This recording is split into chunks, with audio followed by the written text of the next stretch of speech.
Mes chers compatriotes, à l'instar des autres pays du monde, la Guinée fait face depuis plusieurs semaines à la maladie liée au coronavirus. Cette pandémie apparue au mois de décembre dernier est sans précédent dans l'histoire récente de l'humanité. Fait des ravages dans le monde à une vitesse de propagation et d'une nuisance extraordinaire, frappant ce jour plus de 70 pays sur tous les continents. Les tristes et terribles statistiques de cette maladie font état de plus de 425 000 personnes infectées et plus de 19 000 morts à ce jour de par le monde. Avant la permanence du premier cas sur notre territoire le 16 mars dernier, les premières mesures d'urgence de riposte au Covid-19 prises ont permis à notre pays de renforcer son niveau de prévention et celui de la prise en charge médicale et paramédicale. À ce jour, notre pays connaît 5 cas de personnes infectées par la maladie, dont un cas de guérison et plus de 1000 contacts en situation d'observation médicale. À ce moment difficile de notre mobilisation générale dans la lutte contre la maladie, j'ai une pensée pour tous les malades du coronavirus. Je leur exprime mes vœux de prompte guérison. À leurs familles et à leurs proches qui traversent des périodes ardues, je leur exprime toute ma solidarité. Je loue les efforts énormes et le courage du corps médical qui occupe la première ligne du combat contre le Covid-19 et je soutiens des efforts du comité interministériel de lutte contre la maladie. Et également c'est du ministère de la Santé, de l'Agence nationale de la sécurité sanitaire, ainsi que tous les hôpitaux et centres de traitement mobilisés dans ce combat. Je salue également les actions de nos forces de défense et de sécurité qui accompagnent au quotidien toutes les mesures de prévention établies à cet effet. J'adresse également mes remerciements à tous les partenaires techniques et financiers qui sont déjà mobilisés auprès de notre pays. En attendant un vaccin efficace, la prévention est la meilleure arme de combat à notre disposition. Guinéens, mes chers compatriotes. Les premières mesures d'urgence de riposte que nous avons prises à l'apparition de la maladie nécessitent d'être davantage renforcées.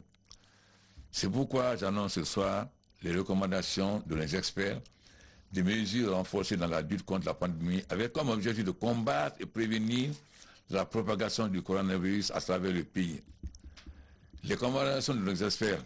1. L'état d'urgence est déclaré sur toute l'étendue du territoire national à partir de ce soir à 0 heure précise pour une durée d'un mois reconductible conformément aux dispositions constitutionnelles. 2. Toutes les frontières terrestres sont fermées, entrées et sorties pour tous les voyageurs en dehors du transport des marchandises pour une durée de 30 jours. Renouvelable. Pour les transports de marchandises, le nombre de convoyeurs est limité à 2 apprentis et un chauffeur.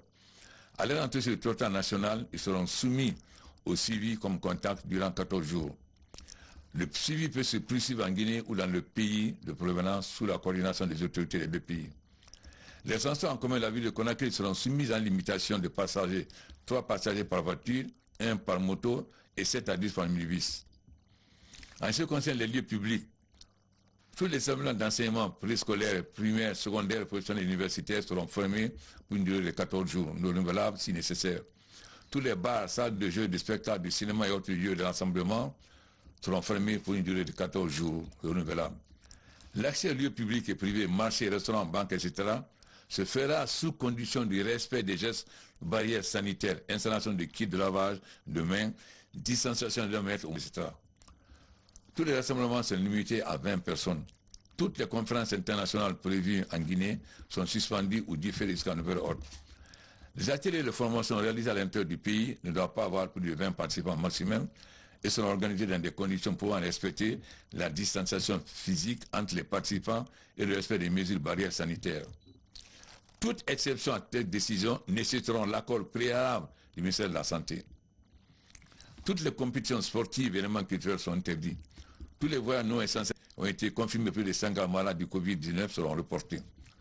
Les lieux de culte, mosquées et églises sont fermés pour une durée de 14 jours, renouvelables. Les cérémonies religieuses ou retraites islamiques sont interdites. Le non-respect de ces mesures peut être suivi de dispositions disciplinaires.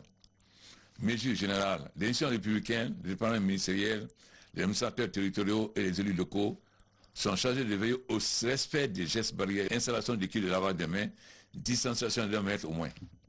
Dans chaque localité, les autorités administratives compétentes et les forces de l'ordre sont invités à faire appliquer de manière rigoureuse les mesures édictées.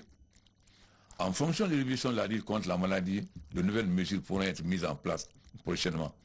J'exhorte particulièrement tous les acteurs concernés à approvisionner en quantité suffisante tous les pays en produits médicaux et pharmaceutiques, ainsi qu'en kits sanitaires de prévention de la maladie. Préoccupé par la situation de l'économie nationale en raison du lourd tribut que lui fait payer la crise sanitaire, j'ai instruit le Premier ministre de me proposer un plan de riposte économique susceptible de suivre notre économie et aider le secteur privé à absorber les chocs induits par le ralentissement prévu de l'activité économique. Les partenaires internationaux de la Guinée, le secteur privé ainsi que toutes les bonnes volontés pourront contribuer au financement de ce programme. Le ministère de la Santé vous transmettra dans les prochains jours toutes les informations utiles de prévention et sur les lieux où devront se rendre tous ceux qui présentent les symptômes de la maladie. Mes chers compatriotes, j'ai conscience que ces mesures nouvelles auront un impact sérieux et important sur nos habitudes et bouleverseront notre mode de vie. Mais c'est ce sacrifice auquel nous devons obligatoirement supporter.